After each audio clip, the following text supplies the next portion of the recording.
നമസ്കാരം. ഇന്നത്തെ വീഡിയോയിൽ നമ്മൾ കാണിക്കാൻ പോകുന്നത് സിമ്പിളായിട്ടൊരു മാങ്ങ അച്ചാർ എങ്ങനെയാണ് ചെയ്യുന്നത്. സദ്യയിലൊക്കെ നമ്മൾ കാണാറുള്ളത് പോലെയാണ് ചെയ്യുന്നത്. ആദ്യം തന്നെ മാങ്ങ ചെറിയ കഷ്ണങ്ങളായി നുറുക്ക് വെച്ചിരിക്കുന്നു. ഇതിലേക്ക് ഉപ്പും മഞ്ഞൾപ്പൊടി ഇട്ടിട്ട് പുളി കളഞ്ഞ ശേഷം 3-4 മണിക്കൂറായി കൈക്ക് നിറയെ പുളി ഇറങ്ങിയതാണ്. പാൻ ചൂടാക്കി ഇതിലേക്ക് കുറച്ച് ഇഞ്ചി, വെളുത്തുള്ളി, വറ്റൽമുളക്, കറിവേപ്പില ഇതെല്ലാം ഇട്ട് മൂപ്പിക്കുക.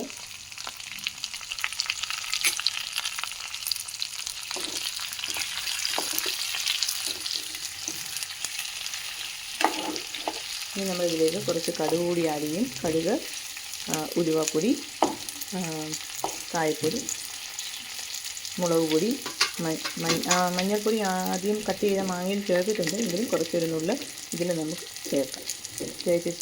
ഇട്ട ശേഷം തീ ഓഫ് ചെയ്യുക.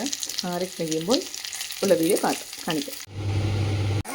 നന്നായിട്ട് ആറിയിട്ടുണ്ട്. ആറിയ ശേഷം നമ്മൾ പുളി കളഞ്ഞ് വെച്ച ചെറുതായി അരിഞ്ഞ മാങ്ങ കഷ്ണത്തെ ഇതിലേക്ക് ചേർത്ത് കൊടുക്കുക. അതിനുശേഷം നന്നായി ഇളക്കി ഒഴിക്കും.